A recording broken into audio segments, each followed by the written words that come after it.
Golf Guru Greg alongside Scott Donald. We are back to the RSM Classic. We're going to give you guys a course preview, our plays, fades, and lock of the week. I just released a tweet about an hour ago. Greg's lock of the week for all you guys to guess on. I've seen a lot of guesses. I did get the right answer, and I'll announce the winner later on for that. But for now, let's jump right into the course preview for the RSM Classic.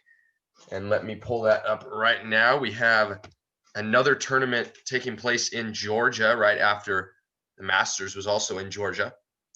Par 70 and 72. There are two courses this week that the guys will be playing on for the first 2 days. We see the Plantation course, which is a par 72, obviously an extra 2 par 5s, and the Seaside course, par 70. Half the guys will play one course one day, half the guys will play one course the next day, obviously Thursday, Friday. After that, the cut line will take place. The cut will take place, and for Saturday and Sunday, the guys will only play the Seaside course. So the Plantation course will only be played on for the first or second day. Defending champion, we have Tyler Duncan, who won last year in a playoff against Webb Simpson. It's about 7,000 yards for each course, 7,005 yards for the Seaside and 7,060 yards for the Plantation course. So a pretty short porch this week, not that long of a course in general.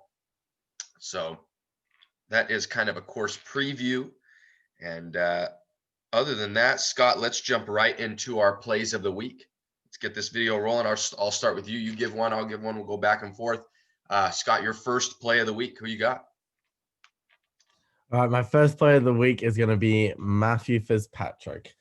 As you were saying about the course, it is a short course. So, yes, the long hitters will still have an advantage getting short irons into par 5s and maybe getting at a couple of these greens. Looking at the course, there's a few holes just over a couple of 300-yard ones where the big boys can have a go at. But Matthew Fitzpatrick played okay at the Masters last week. Looks like he might have found something on the range. He said after I follow him on Instagram, says he's feeling good and stuff. So I think him, at 28-1 odds, he's a pretty high favorite up there. He's one of the better players in this tournament. Pretty strong field. Honestly, there's a lot better players than I thought would be playing after the week of the Masters. But hopefully he can step up on the PGA Tour. We've seen it back home on the European Tour how well he's played when won a lot of big tournaments.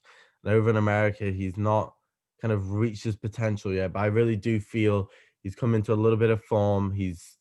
Looks like he's swinging it well. If he gets that putter rolling, could be a really good week for him.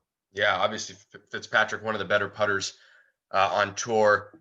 He could easily run away with this tournament. I like the play as well. I think he's a good, solid pick here. Didn't finish too well at the Masters, tied for 46th, but I'm not using any of the for the guys that played in the Masters, I am personally not using any of those rounds to correlate with this week. Whole new fresh slate, a lot of pressure lifted off the shoulders, obviously, since this isn't a major.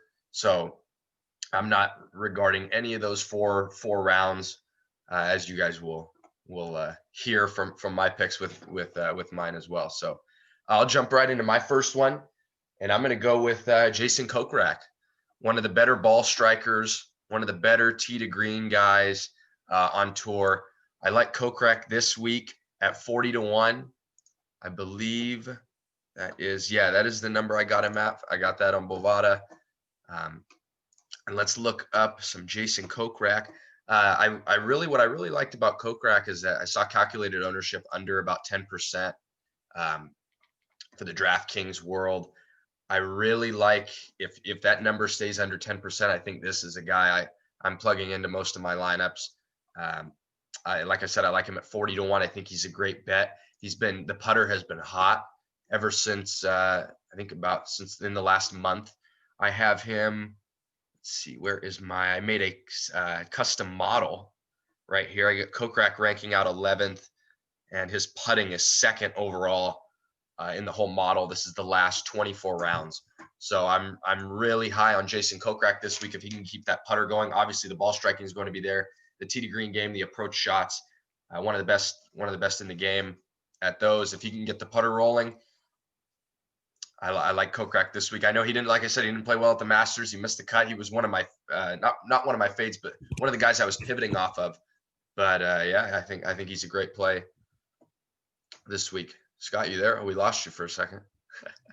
Yeah, sorry, technical glitch there. All good, all good. Yeah, Jason Kokrak, my first play. I'll let you. You want to comment on that real quick, or if not, go ahead and jump right into your second one. I like your play this week. You know, he won just recently. He's kind of on a bit of form. He's had a great ball striker. He's long. His putting. I mean, that's really good stats on his putting. So I do like that play this week. You know, it'd be good to see him kind of carry on this form and see if he can really elevate his game and get on to winning a couple of times a year. That's the next step in his kind of progression in his career. So I like that one. I think my second pick is going to be Wyndham Clark. Wyndham Clark. This guy, I was not too sure about. You know, he's kind of pretty high odds to win this week. You know, 110 to 1. That's pretty high for a guy who, when I was just reading about him, a couple of weeks back, he played in Bermuda, and the eventual winner of that tournament was Brian Gay. But that was him birdieing the 72nd hole to tie Clark and then beat him in a playoff. It shows he shot a 6 under Clark in the last round. He's in the top 10 for putting statistics since the restart on the PGA Tour. The guy is very long. He likes his golf course. He's played well in the past year. He's a very steady player, and I think he is also one of these players in the kind of the Coke rat kind of range where he needs to step up and get a few more wins to elevate his career. And I really do like him this week. It's, as I said, a short course, and he can really get that big stick going out there. So I think that's it. This is his time to put Bermuda past him, where he just missed out, and maybe go one better this week. Yeah, 13th at the Shriners, 2nd at the Bermuda Championship. He did miss the cut at the Houston Open. But Wyndham Clark, obviously a guy who's been playing pretty well, comes into this week. Not a bad play. I'm not fully on Wyndham Clark too much. I'm with it though. I could see it. I think I like the number 110 to 1. I think that's a number that I could get behind betting, just because I think Wyndham Clark is a guy who is going to win soon, and I think he has that win potential. Some of the guys on tour, you know, we really never seen him get close to winning, and they don't really have that win potential. You know what I'm saying? So I think Wyndham Clark is a guy that I can see winning a golf tournament, and I can get behind that. So I like that 110 to 1 number. I might have to jump on that myself. I'll jump into my second one. Second play of the week is Taylor Gooch. I like Gooch this week. Let's look at the recent game logs. 5th at the CJ Cup, 35th at the Zozo, 4th at the Vivint Houston Open. I love the recent form that I'm seeing from Gooch. We can get Gooch at 60 to 1. I see that on my bookie, which is a pretty good number, 66 to 1 on Bovada. So obviously you want to check that out if you're looking to bet Taylor Gooch. Let's go ahead and look at calculated ownership, about 9%, which is a little high for Gooch. Obviously one of the guys that we don't ever really see getting too high owned. He is 7,900 on DraftKings. But I think this is my reasoning for Gooch this week. Obviously, he's playing well. The form is there. But I think this is a good pivot. If you're looking for the DraftKings, if you're in the DraftKings area, you know, you're kind of looking for a good play around this price range. I think this is a good pivot off of Doc Redman. Doc Redman calculated, I'm looking at about 18 to 20%, which is pretty scary, pretty high owned, obviously. There's 156 guys in this field, only 65 make the cut. Yeah, Doc Redman's a great player, but you know, he has one bad round, and you know, he might find himself not showing up Saturday, Sunday. So I like a pivot here to Gooch. I think this is the right move. Even a pivot to CT Pan isn't a bad play as well. I was just watching a couple videos, and I saw people praising with high praise for CT Pan. Obviously, he played well at the Masters. I think this course fits his game as well. He's not one of my plays, but obviously, if you don't like Gooch, then you know, CT Pan right there at 7,900 as well. Yeah, like I said, I think this is a really good play, Gooch. He's been playing really well. Let's see how he rated out in my custom model. 49th in the field. I have him. This is last 24 rounds. I did it by. He's off the tee, pretty solid. putting pretty solid.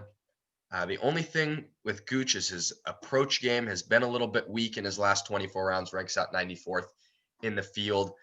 But I think, obviously, like we said, this is a short course. So I'm thinking, if Gooch does this thing, hits the ball 300, he's only going to have, a $120, $130. Most of these guys are only going to have pitching wedges in. I think the approach game has been getting better, obviously, noted by his fourth place finish at the Houston Open. But yeah, this is the guy this week. I'm liking the pivot off of Redmond to Gooch. And yeah. It's a good play this week, I think.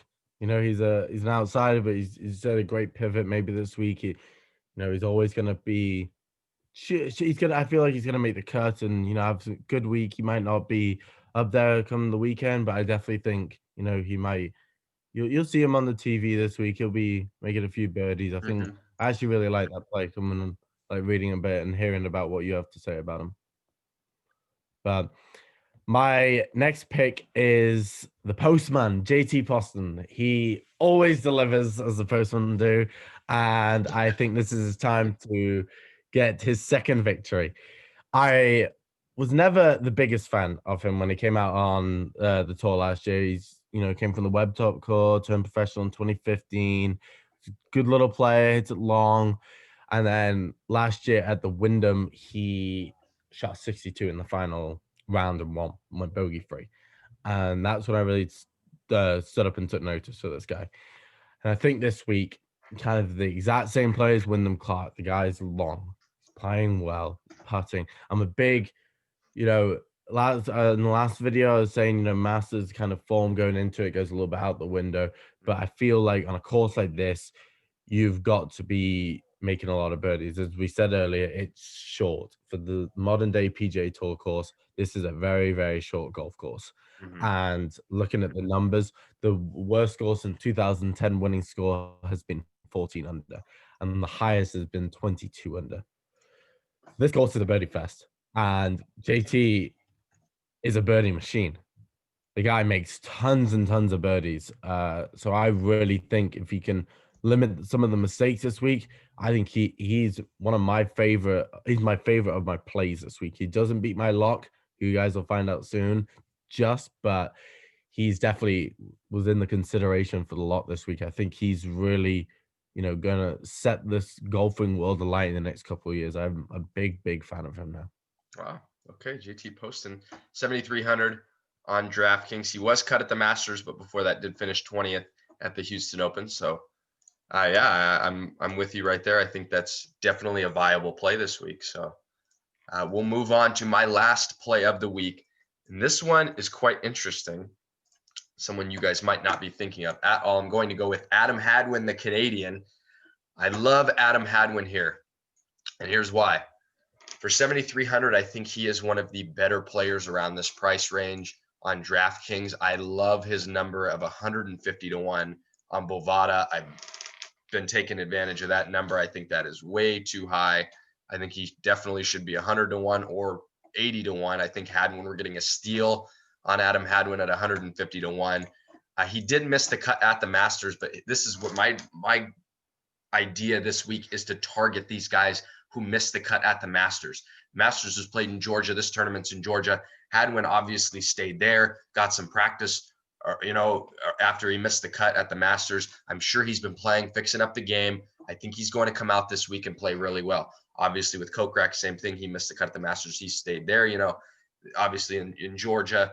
These guys, I think, are going to come out and surprise everybody this week. I think that, Hadwin is a great play. He played here last year, made the cut, finished in 68th, didn't play too well, but he knows this course now, obviously. The ownership looks like it's coming in at sub 2% on DraftKings. My custom model did not rank Hadwin out very well, but like I said, this guy, he can putt the ball. I think he can make his fair share of birdies. He knows how to get hot for sure, Adam Hadwin. But yeah, not a whole lot of information explaining as to why I like him, because he's, his approach game isn't the best. He's not super long off the tee. And, but I have a feeling here with this guy. I had the same feeling with Kokrak missing the cut last week. I had the same feeling with Connors being the pivot play off a Kokrak like I do with Hadwin, being in contention actually come Sunday. I think he makes a run to win this golf tournament. I agree. I think that's a really good pick. I mean, at 7,300, that is a very low price for a guy of his quality. Mm-hmm. So I think, that's a little diamond in the rough kind of pick there that, I generally think he is going to be up there come the weekend, as you said. And he's been there and done it before. So it'd be good to see him kind of get back onto that winners and be back into a top 50 player of the year, player in the world. So yeah, I love that. Like I said, the 150 to 1 number, it's beautiful. Sub 2% ownership projections coming in. I don't know what else we can ask for. Okay, so let's move on to the fades. Before we do, hope you guys are enjoying the new lighting. I moved areas, so I hope it's a little bit more clear. I had some people giving me a hard time about the lighting and the quality of the video. So hopefully you guys enjoy that this time. Yeah, let's move on to the fades. Scott, we'll start with you. Your first fade of the week. Who do you got? Mine is going to be the most well-known name in here. So all three are actually very well-known names on here. So first one is Henrik Stenson. And a lot of people will find this one pick strange for me because I am actually a Henrik Stenson fan. I loved when he won in the Open at World Tour, and I think he's a fantastic player, one of the best ball strikers the game of golf has actually ever seen. However, I have not heard about this guy much in the last year. He seems to have been struggling. I don't think, the kind of fires in his belly's there anymore. I don't know too much about kind of all the facts about him. I'll be completely honest, how he's playing exactly this year in terms of statistical analysis. But looking at it, I just thought Henrik Stenson, he's not going to win this week. And I feel, when you pick someone of his caliber, it's still going to be low odds because of his name. No matter what his form is, he's one of the bigger names in the tournament. He's still going to have, odds kind of a little bit in the favor of it. All right, there's a chance he can win here, but no one's really going to take him at low odds. So I think Stenson is, got to get a very solid game. He's long. He's always been traditionally amazing with his 3-wood off the tee. Gets a 300 out there, very straight. Kind of iffy putter up and down. I don't know much, as I said, about him this week, but I just don't feel like Stenson's a guy this week. I think he's going to, make the cut and maybe just hover around those numbers, but nothing. So Stenson in his last 4 tournament appearances has missed the cut in every try. Sanderson Farms, he missed the cut. Bermuda missed the cut. Houston Open and the Masters, he missed the cut in all 4. He's actually dropped all the way down. I have on here to 150 to 1 to win this tournament. That is how much respect they've lost for Henrik Stenson. And like you said, one of the more respected and consistent guys over the course of his career. It's almost sad to see him drop all the way down just like that, man. I'm with you on this. Where there's just no evidence seeing that we should play the guy who's missed the cut in 4 tries of his last 4 events. It's unfortunate, but it is what it is. All right, my first fade of the week is going to be Russell Henley. Now, I know everyone loves Russell Henley this week. I have him at 25 to 1, 28 to 1 on my bookie. I don't like the bet. I don't think he can win. He's way overpriced on DraftKings. He's cracked 10,000. This guy is not worth 10,100 in my opinion. You pretty much almost need him to win if you are going to be betting Russell Henley this week or rostering him. Well, obviously you need him to win if he's bet. I'm saying if you're rostering him on DraftKings, pretty much need the guy to win at 10,100. I think there's so many better options in the high 8K, 9K range that we can pivot off to instead of Russell Henley. Obviously, he's gonna rate out well here. People are gonna say, "Oh, he's got the game to play well." I don't like the calculated ownership coming in at about 18 to 21%. Just doesn't really do any justice for me. I think that Henley, I think the only bet I could see myself making on Henley is a first round lead because he starts on the Plantation course, which is a par 72. So, if you want some Henley exposure, maybe a first round leader bet on him. But other than that, I'm not really interested in playing Russell Henley. I know he rates out fantastic at this course, but just not my guy this week. You guys will know why once I explain my lock, who's priced around the same range, but I'm out on Henley. And that's a smart play. I mean, there's a lot of hype around this guy. I think he's a fantastic player, but I don't know. There's just something about this week. I feel like he's not a birdie machine. So I think he is going to struggle a little bit around here. But that's an interesting kind of first big fade. I think our ones are all very, enticing big fades this week. People are going to look at them and think, wow, these guys really don't like some of these favorite, more well-known names. Yeah. And that leads me into my second fade. And it's another former major winner, another former great player, but it's Charles Schwartzel. I do not like him this week. Looking at his stats for the 2020 PGA Tour season, as I said, this course is a birdie fest. He's only averaging per round 3.75, which is 125th on the tour. Eagles, he's averaging 135th on the tour there. Driving distance 136, putting 117. Driving accuracy is only a 53%, and he's 215th on the tour. He's good in greens regulation, he's 21st, and sand saves is the 159th, and total driving he's 84th. So this guy's coming in with no form, not playing well. There's not much to say about him. This guy's not going to do well this week. Yeah. He missed 2 cuts prior to his Masters performance. He missed the cut at the Shriners and the Houston Open. Masters, he actually finished in a tie for 25th, finished at 4 under.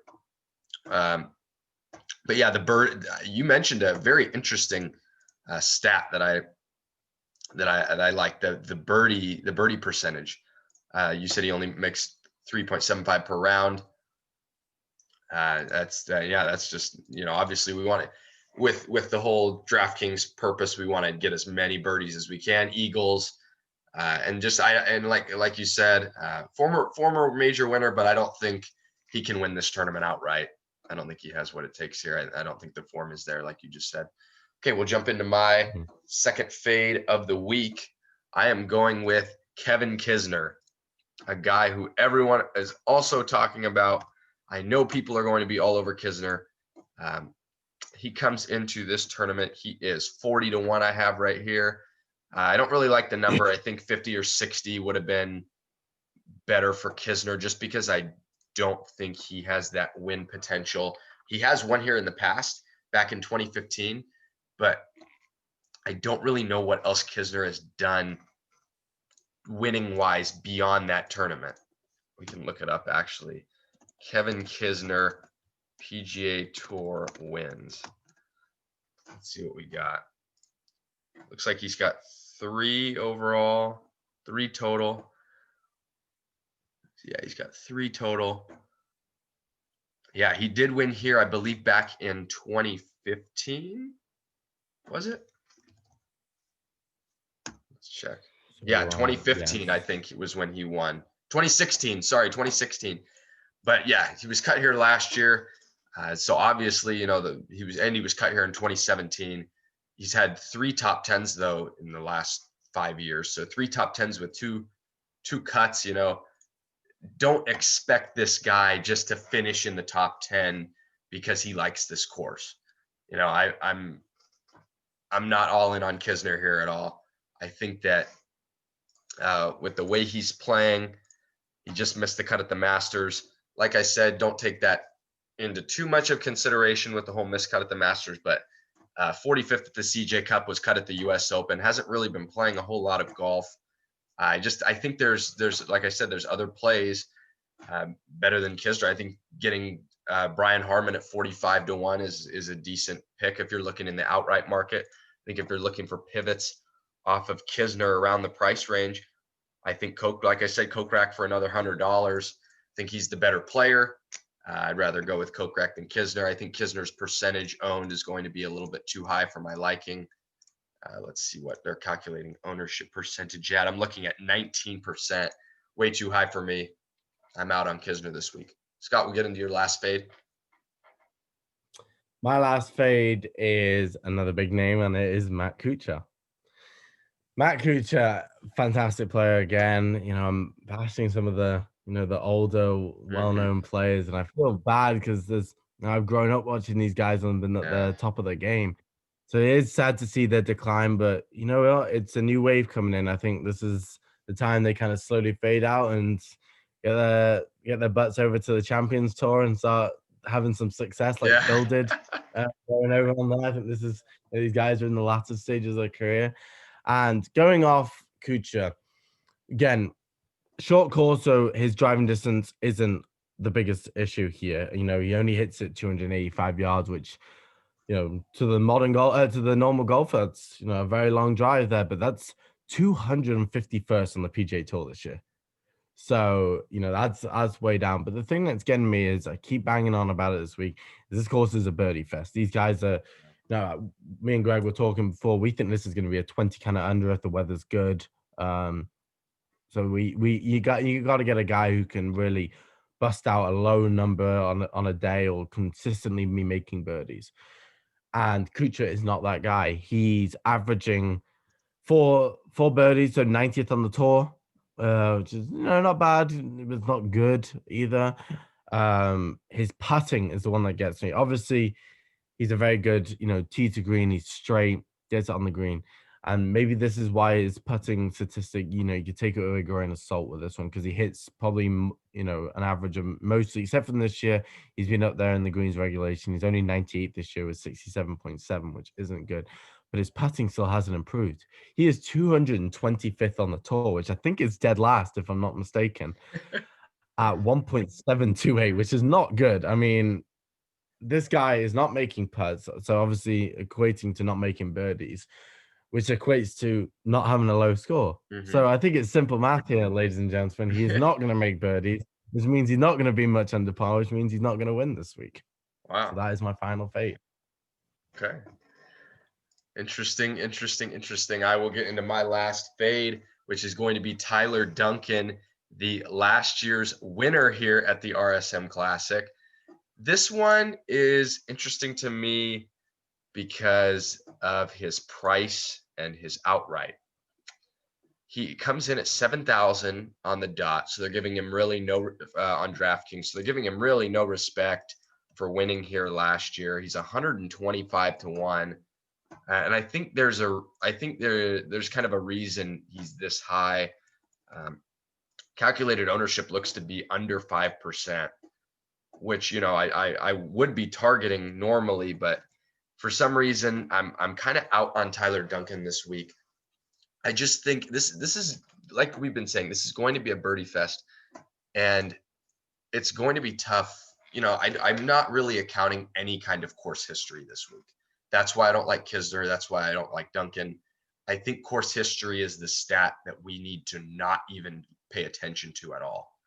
This tournament, right after the Masters, it's not usually played right after the Masters, but yeah, I really think that the past winners don't have any correlation to this year's kind of play. I think this is more of, you're playing well, you've been playing well, form almost. So you've been playing well, you're going to play well here. Like you said, birdie fest, you got to make the birdies, got to hit the shots. I think the guys that are playing well are going to continue to play well. So I'm out on Duncan, who's just been kind of getting by, missing a couple cuts and not really doing too much. All right, let's get into our locks of the week and we will wrap it up. Scott, who is your lock of the week? My lock of the week was one of my plays of the week last week, and that is Louis Oosthuizen. Louis Oosthuizen, I can't rave about this guy more than I do. He is one of my favorite golfers. I think he's a fantastic golfer. I think actually he's very over here, especially on the PGA Tour. He is kind of underwhelmed as the top golfer. I mean, you got to forget this guy. You forget this guy at one point. World ranking was fourth. He's won a major. He's won 9 times on the European Tour. He's won 3 on the Asia Tour. He's won 8 on the Sunshine Tour. He's only won once on the PGA Tour. And that's why I think he's due another win here. This field is stronger than I was expecting it to be, but he is definitely the kind of name that's really stands out to me as, this guy's a little bit class above the rest in terms of this guy's done it before in majors and still got it going. This year his statistics aren't that good, but he had a good place at the Masters. So, he was 5 under like finish, so he's got a little bit of form. He played well. I think he played fairly well in Houston the week before, if I'm not mistaken.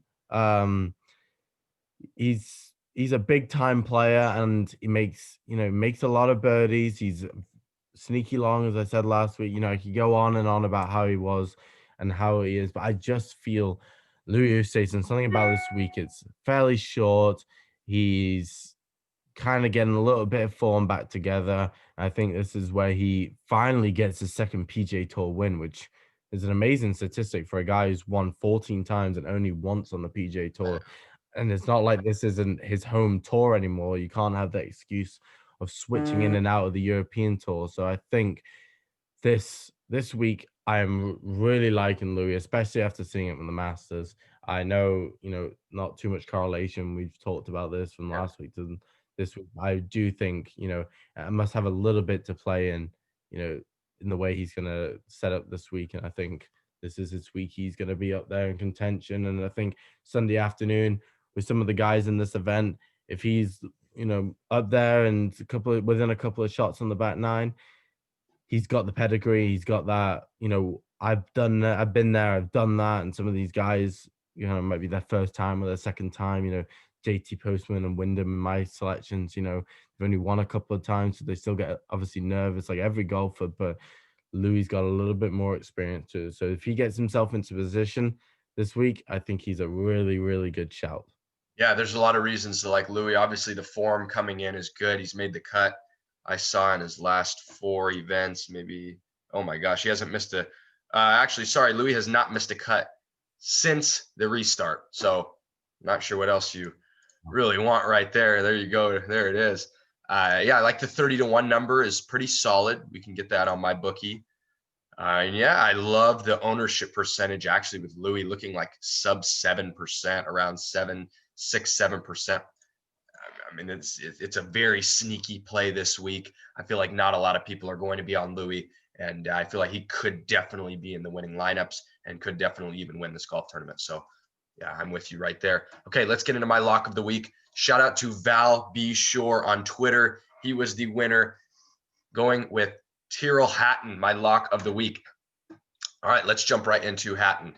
10-4 on DraftKings. We'll start with this. Calculated ownership looking to be about 15 to 17%, which is fine. That's a pretty fair ownership percentage. We're not creeping up into the 30s like Webb might be. We're thinking Webb is going to be 30+% this week. So obviously not too fond of the 30+. You guys know I don't play the chalk.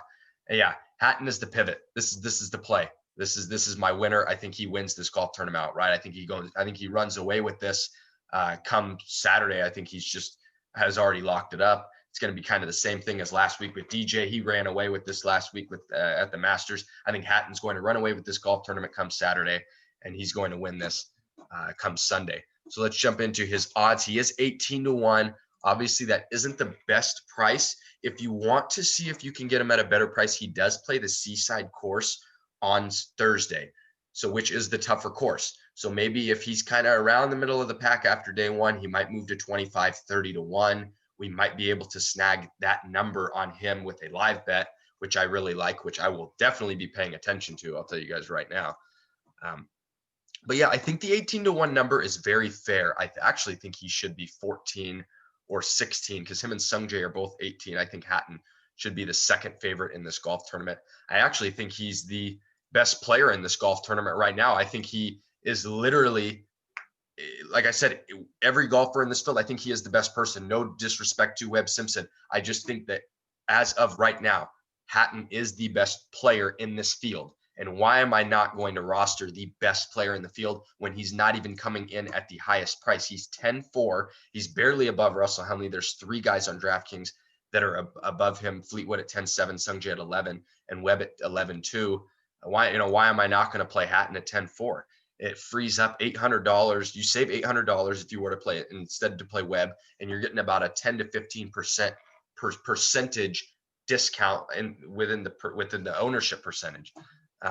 Other than that, when I ran my custom model on Fantasy National, I incorporated off the tee approach around the green putting, opportunities gained, and then par fours, 400 yards to 450 yards, because there are, like Scott said, and we've said earlier, this is a shorter course. We want to take advantage of those par fours. Hatton came out, he ranked 4th in my model. And the only reason he ranked 4th is because his around the green, he was 104th in the field. Other than that, his approach was 8th, his off the tee is 13th, and his putting is 22nd. All very good numbers and respectable numbers. I really like what Hatton has to offer here. When we look at the overall last 50 rounds in general, he is 6th in the field, tee to green, 5th ball striking, 4th in approach, and his putting is 22nd. I just really like what he has to offer. He did miss the cut here at the Masters, but I saw a couple of tweets saying that Hatton was right back out on the course the next day on Saturday. Obviously, like I said, he didn't make the cut. Right back on the course, working on his game. I think this is a guy who wants to win. He doesn't like to lose. He doesn't like to miss cuts. This is a winner right here. Winner. I'll write Hatton underneath here once he wins this weekend. So we're all in on Hatton. That is my lock of the week. I think. What are you thinking, Scott? I think he's if when we were talking about it before, and when you mentioned Joe Hatton, I thought, wow, I forgot he was playing in Southern. He would have been right out there in my lock of the week, so plays of the week as well. I mean, this guy is 10th in the world now. He's really set his game up this year, and I think if my players aren't, kind of contending this week, I wouldn't be surprised seeing Hatton, who said, having a Sunday stroll on the back nine, just walking to another victory this year. I think his stats are stacking up really well. He's not the longest, but this course you don't need to be the longest, so he's playing into his field this week. So I love that. I love that pick this week for you. So I'll be rooting with you this weekend. Well, actually, I'll be away this weekend, but I'll be on the phone to you if he's there on Sunday afternoon. Yeah. Oh, safe travels on your trip, obviously, but it's gonna be a great week. I know we don't have too many tournaments before the end of the year, golf wise, but love doing this. Love watching golf each week. Love betting on golf. Just makes it fun, man. Other than that, I think that's about it for this one. We did the course preview. We got the plays, fades, and locks. Not much else to talk about. Scott, like I said, congrats with DJ winning the Masters. That was your lock of the week. And we had a pretty good Masters. I know we did the Masters recap video. If you guys haven't seen that, go check it out. And other than that, we'll see how this week goes. Maybe we'll do on Friday, after Friday's over, we'll do a cut podcast to see kind of where everybody's at, see where our plays are going, how they're doing. But other than that, Scott, thank you again. Any last comments for this week? Just please like and comment and subscribe to this video. We love doing this. We really want to carry this on, and with more subscribers to get, we're going to try and add some more little features to this, which I'm sure you guys will hear in the future.